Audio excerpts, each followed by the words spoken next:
Hi everyone, Dr. Kelly Ray here from strengthandsensitivity.com, and today I'd like to talk about a conversation that can be really uncomfortable and make some people rather nervous or uneasy to talk about, but let's just break through that. So there's an expression I've heard recently that says authenticity is the new currency. And for somebody that's in the healing business and somebody who works from a place of truth, I think this is amazing to finally just be real with one another. Talk about the things that are uncomfortable. Talk about the things that make you scared. Talk about the things that have held you back in your life.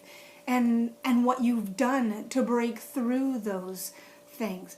That's what a real hero is. That truly is what a hero is somebody who has conquered something that's made them uncomfortable, has held them back in whatever form in their life, and are still moving forward. So, what I want to talk to you about today that has been an uncomfortable situation or subject matter for me for a very long time is my relationship with these guys. Yep, these guys. I mean, these guys seem really harmless, right? They are. And everybody would love to have these guys in their life, wouldn't they? I know that I would. And I have, and I do, but my relationship with them hasn't always been a positive one. Somewhere in my very early years of life, I had either been taught, told, or have observed, or learned, or internally believed that being a healer, being somebody who has an intuitive ability, somebody who has the ability to coach people from a different level than an academic level, that there is a shame or a guilt in charging for those services. And I know that might sound really, really funny, but that was my belief. For some reason, I felt that charging for my coaching service and my mentoring services was somehow not okay to do because it was something that was so natural, so God-given to me that I didn't think that it was okay, or I felt guilty. So therefore my life kind of struggled in that area. I had to keep doing mundane jobs that I didn't really care about, jobs that I did a good job, but I just didn't, it wasn't rewarding, it wasn't satisfying, it never felt like it was feeding my soul what I wanted, which was to truly help people. Now, most of my jobs that I've had over my lifetime have been in the service industry of helping people, but never at the level that I ever felt truly fulfilled in than when I do my coaching and my mentoring. It's like my heart feels amazingly whole when I get those opportunities to do that. But I didn't allow myself to do those things, and certainly not from a paid perspective, because, again, my belief system was that it wasn't okay. And so what I've also learned through that process was that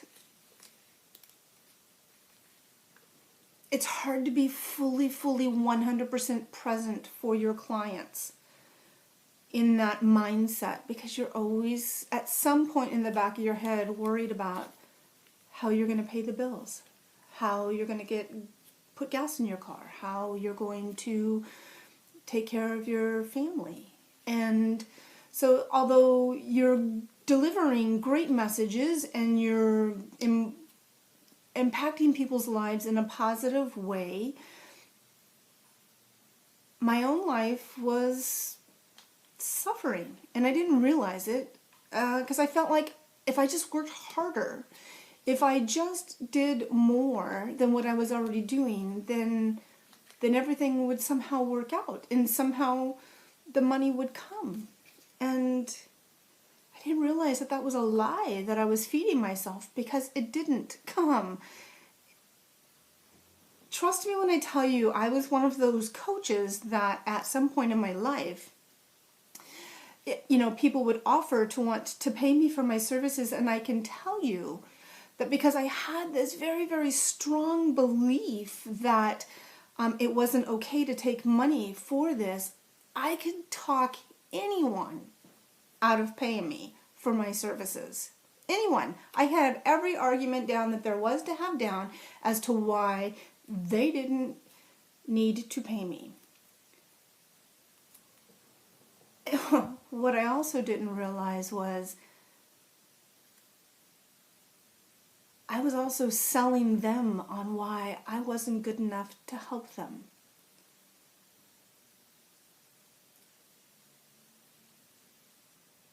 And that was hard. That was really hard because that wasn't my belief. I love helping people. But to get through that and to realize that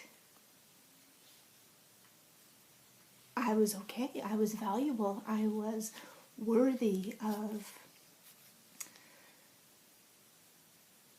receiving more of these guys in my life, the better my practice came. The more opportunities I had to help people, which is what I wanted to do all along, was to help people. So I worked with a mentor who helped get me through these limiting beliefs and thoughts that I had around money. And how liberating and freeing it was to let go of some of that shit, some of those lies I had told myself. And the thing is we tell ourselves great stories that just go on forever to perpetuate our belief in what it is that we believe. I continued for many years to leave myself in a destituted state. Not consciously. I wasn't consciously aware that by my actions I was keeping myself poor, because that wasn't where I was. But my subconscious belief was still getting the goal that I had set for myself, which was money was not good. Money was evil. And so my subconscious mind, just like a good little soldier, just kept marching forward saying, yep, you're right, we're going to make that happen for you, Kelly Ray. And guess what? It did. So, can you imagine when all of this weight, this shit I let off my shoulders of having this limited belief of what these guys were negatively doing to my life, what that did for me? It opened doors for me that I didn't even know were possible. I now get to work with people from all around the world. I mean, what a gift. My limited belief in thinking was this little radius, this little tiny radius that I had, that I could help people. And to know now that I have people from around the world that I connect with, that I work with, that you get to see grow, flourish, and expand beyond their belief, it makes my heart so amazingly full, I can't even tell you. And my realization behind these guys is they're not evil, they're not awful, they're merely a piece of green fabric, from what I understand, it's not even paper, fabric that we decide whether or not it's important, if it's valuable. Not this. This piece of paper does not do that. So, my goal today was to be very authentic, to be very real with you, to share with you something that I really wasn't sure that I wanted to share with people. And my desire from all of this is to maybe inspire someone else out there that might be feeling the way that I have felt about money in the past, or have some kind of limited belief feeling, whether it's in relationships. Maybe you struggle with finding the right girl or guy because you think every one of them is a jerk, or that they have some baggage that you don't know why you keep attracting. Let's talk about that. Let's have a real conversation about that, so that we can set you free and so that you can live the life that you want to live. So I'm going to ask you to do a couple of things for me, if you would please. One, I'm going to ask you to please like and comment if this video was helpful to you. I'm also going to ask you to please share this video, because you never know who might be in the right frame of mind today to hear this message and make all the difference in the world to them. I also want to invite you to come join my Facebook group page I have called Be Your Own Hero, and it's a great group of men and women who are there for one sole purpose, and that's to support one another, encourage one another, and to grow as a dynamic community of heroes. And lastly, I'm going to ask you to please visit my website, strengthandsensitivity.com, to learn more about me and what I do. And if I can be of any help at all, I'm going to ask you to please reach out and get in contact with me, and let's have a breakthrough session together. Okay? If you have any other topics you want me to talk about, please type that in the comment section, and I'll do my best to make that happen for you. So I'm going to wish you a great day, and I'm going to send you so much love. Bye.